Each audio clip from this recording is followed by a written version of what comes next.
अस्सलाम वालेकुम वरहमतुल्लाहि वबरकातुह। मैं हूं हकीम मुनीर मुश्ताक। आप देख रहे हैं रमूज हिकमत यूट्यूब चैनल। जैसे आजकल गर्मियों की मौसम चल रही है और गर्मियों की मौसम में कच्चे आम तैयार हो रहे हैं। और कच्चे आम जब गर्मी की शिद्दत आएगी और गर्म हवा चलेगी तो ये आम, जो कच्चे आम होते हैं, ये गिर जाएंगे अपने दरखत से, जो है ना, वो गिर जाएंगे और वो इस्तेमाल होते हैं अचार में, और वैसे ही चटनी की तौर पर ये इस्तेमाल होता है। अब मैं इसका एहतियात बताऊंगा, वो ये है कि ये जो आम, कच्चे आम होते हैं, उसका मिजाज सर्द है। और जो पक्का आम होता है, जो फिके कलर का होता है, पक्का होता है, उसका मिजाज गर्म होता है। ये कुदरत का के करिश्मा है कि जब ये वही आम जब कच्चे होते हैं तो ये सर्द होते हैं, और जो पक्के होते हैं वो गर्म होते हैं। जब ये गिरे हुए उठाकर इसको हम चटनी बनाकर इस्तेमाल करते हैं, और बहुत लजीज और खटास उसमें मौजूद होती है।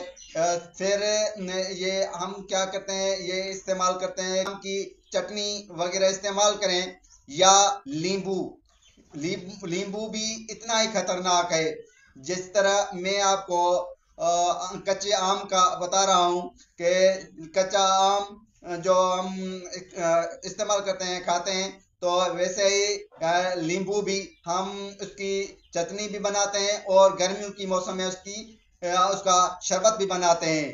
जो शरबत पीकर या कच्चे आम की चटनी वगैरह खाकर भी आप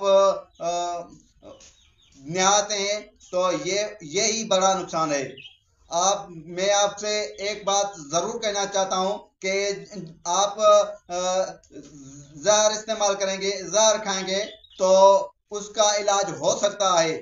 लेकिन कच्चे आम खाने के बाद आप जब गुस्ल करेंगे, आपके बच्चे गुस्ल करेंगे, या नींबू का शरबत पीकर गुस्ल करेंगे, तो ऐसे ही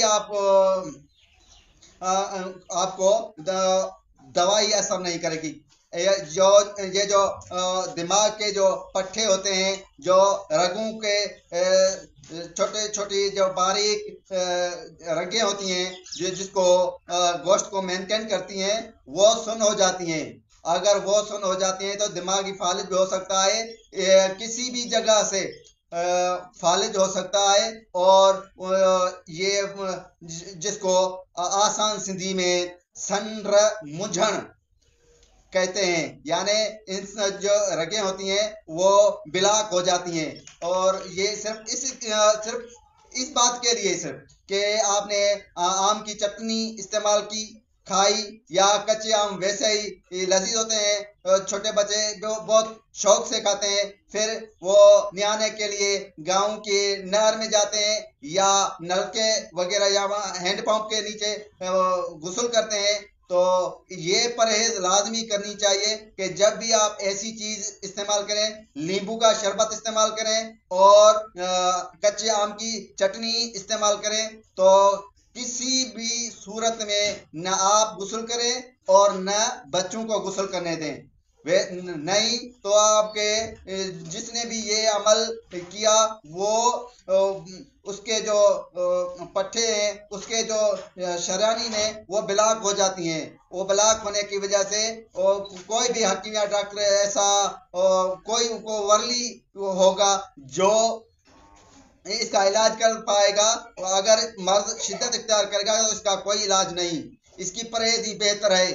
अगर आपको ये वीडियो अच्छी लगती हो तो मेरा चैनल सब्सक्राइब करें और शेयर करें, लाइक करें। तो थैंक्स। जब तक न्यू वीडियो आए उस तक अल्लाह हाफिज। अस्सलाम वालेकुम वरहमतुल्लाहि वबरकातुहू।